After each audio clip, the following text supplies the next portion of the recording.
Saindo do cenário esportivo, deixando de lado parabéns Palmeiras, tudo mais, 11:02, o PL, partido de Jair Bolsonaro, testa o nome de Michele Bolsonaro para uma eventual candidatura ao Senado. Pois é, apuração quentíssima de Juliana Lopes.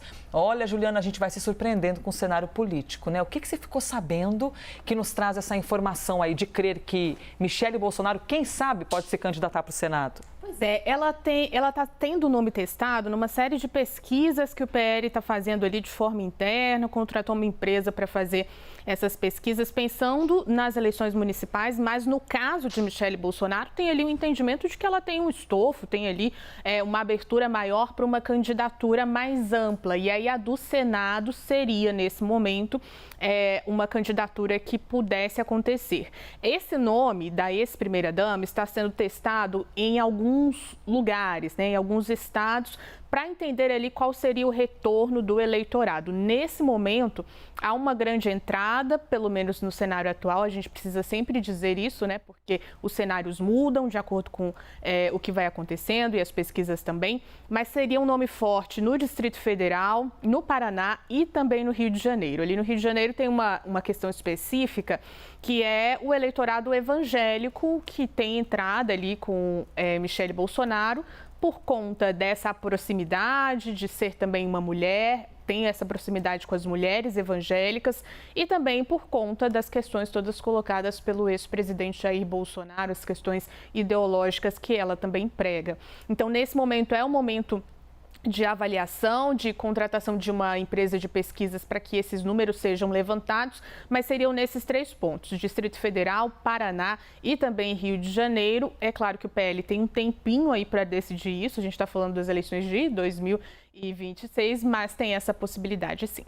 Nós já vimos algumas vezes Valdemar Costa Neto afirmando, né? Michele é uma surpresa, a gente não imaginava que ela tinha esse poder de comunicação, né? De chegar em cima de um palco, segurar o microfone e ser tão enfática com as pessoas que estão ali. Então, de fato, ela acaba ganhando uma relevância maior. Ainda falando sobre PL, olha só como essas analistas são maravilhosas. Juliana nos traz o olhar em relação a Michele Bolsonaro, possibilidade de Senado e tudo mais.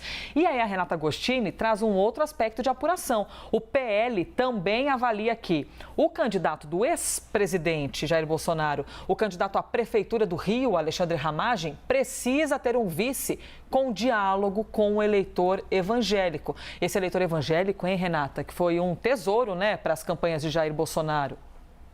Exato. Bem, bom dia para vocês. Bom dia. Elisa, Juliana, bom dia a todos.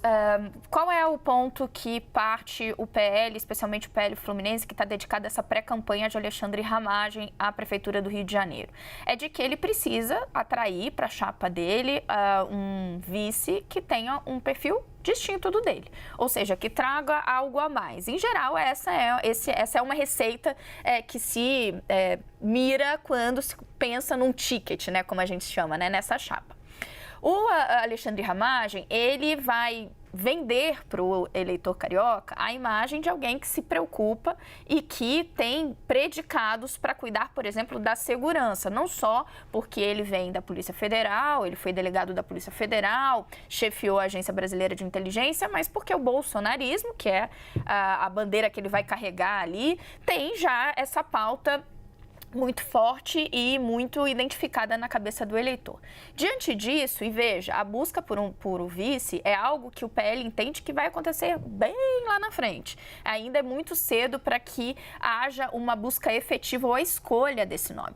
Mas no entendimento do PL, algumas características e o perfil desse vice tem de ser alguém que, primeiro, tenha uma identificação com um setor mais popular, tem um perfil mais popular, para que haja essa complementariedade com Ramagem e que também possa conversar com o público religioso, especialmente com o público evangélico. Abrir essas portas para determinado eleitorado da capital fluminense é algo que eles já miram. Juliana Lopes trouxe a informação não faz muito tempo de que o PL está mirando lá no Rio de Janeiro uma aliança bastante robusta com 5 partidos, além do PP, o PL, o Solidariedade, o MDB, todo mundo entraria nessa coligação para dar robustez à candidatura de Alexandre Ramagem. Ontem eu conversava com uma fonte do PL e ele inclusive destacava que, se consolidando esse arco de alianças, eles teriam 58%, cerca de 58% do tempo de TV. Então a gente já daí imagina o quão importante vai ser para o PL, para o bolsonarismo, para a Ramagem conseguir fechar essa aliança, porque eles sabem que concorrem com um candidato muito forte, que é o atual prefeito Eduardo Paes. Só colocando um pontinho aqui, uma amarração. É muito importante isso que a Renata traz sobre os evangélicos, porque tem ali o entendimento de que nesse começo, pelo menos para uma parte desse público, a Michelle Bolsonaro teria uma boa entrada de aproximação ali entre os eleitores evangélicos e Ramagem. Não é todo o público, que também tem perfis diferenciados dentro desse segmento, mas ela poderia ajudar a ter uma entrada maior. Pois é, mais uma pessoa que tem a conexão forte, né, com esses ambientes religiosos.